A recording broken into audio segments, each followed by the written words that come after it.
but it is going to be frustrating, isn't it, for supporters, because people will still write, probably people outside of the northeast, about Isak to Arsenal, and that does seem to be very much a recurring theme in terms of a story in the national media, doesn't it? Because a lot of things are looked at through the lens of what's good and what's right for the teams that are usually at the top, and Newcastle are now in that group, and they don't want to be losing players to rival clubs.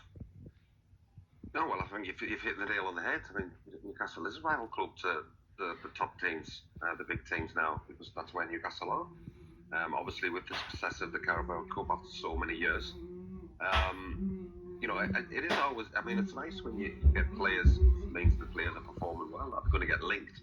We all know that desperate. Arsenal's pretty desperate for a centre forward. That's been sort of mentioned a good few times. And of course, when you've got a player like Isak, he is going to be linked with that. But there's not a great deal you can do. You just hope that the lad himself is more than happy at Newcastle. I mean, he's adored by the fans, and you would think, well, why would he want to move? Playing at the stadium with that atmosphere, I can semi-understand it, and players looking maybe a bit more into it, and people looking a bit more into it. If Newcastle were a team that was kind of struggling or mid-table, but they're not. They are challenging likes of Arsenal for competitions, and gone to Arsenal and beat Arsenal in the cup success. So, I do understand, because it's Arsenal, but at the same time, it's Newcastle. And I think people and players should be looking at that now, rather than kind of thinking Arsenal's a bigger club. In my opinion, I disagree.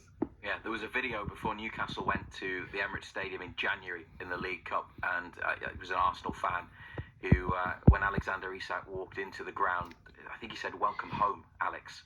And there does seem to be among Arsenal fans, and a lot of this is driven by social media, and you may not be on social media, so a bit like Eddie Howe, you're not in that world and not aware of some of the comments, but it's felt, I think, to a lot of Newcastle fans like there's almost some sort of campaign that's been coordinated out from outside of the northeast to try and engineer moves for their best players, and it does get frustrating, but that is, I suppose, the price of having success and of having top quality players. But remember, Alexander Isak's still got 3 years left on his Newcastle contract, and if they're in the Champions League, then they're a club that's won something, that's going to play at the top level of European football next year, Steve, and they could even finish above Arsenal this season. If they win both games, they're going to finish runners-up, which they'll be a long way behind Liverpool, but it's incredible, isn't it?